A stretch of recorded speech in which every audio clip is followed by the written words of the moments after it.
An official with North Korea's foreign ministry issued a veiled threat Friday, warning that Pyongyang could restart building up nuclear forces if the U.S. does not ease the crippling sanctions levied on North Korea. The comments come ahead of Secretary of State Mike Pompeo's meeting with his North Korean counterpart, Yong Chol, in New York this week. The piece, carried in North Korea's state-run news agency KCNA, accused Washington of believing the foolish idea that the DPRK came out to the negotiating table, yielding to the sanctions and failing to understand that the improvement of relations and sanctions are incompatible. The Trump administration has long held that sanctions levied on North Korea by the United Nations and the U.S. would not be lifted until North Korea gave up its nuclear weapons and the world community was able to verify that it had done so.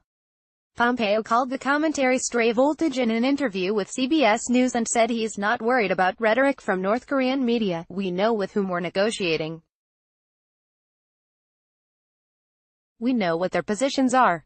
And President Trump has made his position very clear: no economic relief until we have achieved our ultimate objective," he said. Experts say the hardline negotiating positions staked out by both sides have resulted in a protracted stalemate. North Korea is only willing to give up its nuclear weapons once it has established a peaceful and trusting relationship with the United States. The United States is only willing to form a peaceful relationship with North Korea until after it gives up its nuclear weapons.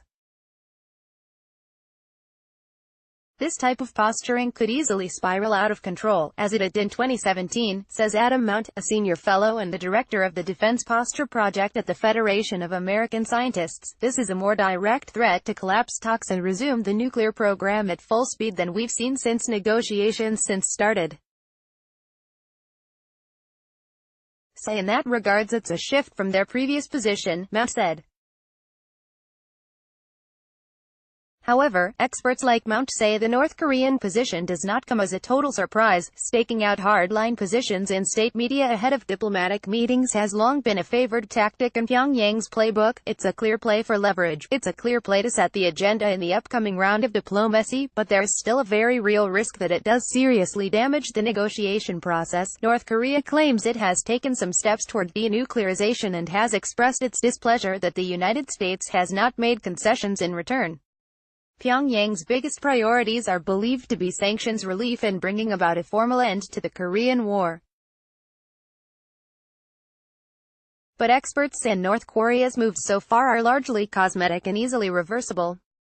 Kim's regime has shuttered a missile engine testing facility, destroyed the entrances to its nuclear test site, and promised to close the Yongbyon nuclear facility, where North Korea is believed to produce fissile material for nuclear weapons, if Washington takes what it calls corresponding measures. They're basically saying, "I did half of my end of the Singapore bargain, now it's your turn," said Doo-Jeon Kim, an adjunct senior fellow at the Center for New American Security and expert on North Korea and nuclear non-proliferation issues.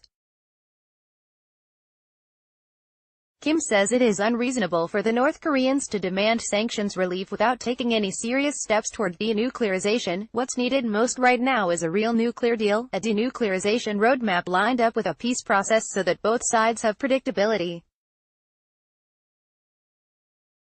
They should be negotiating in pieces as they arise, she said.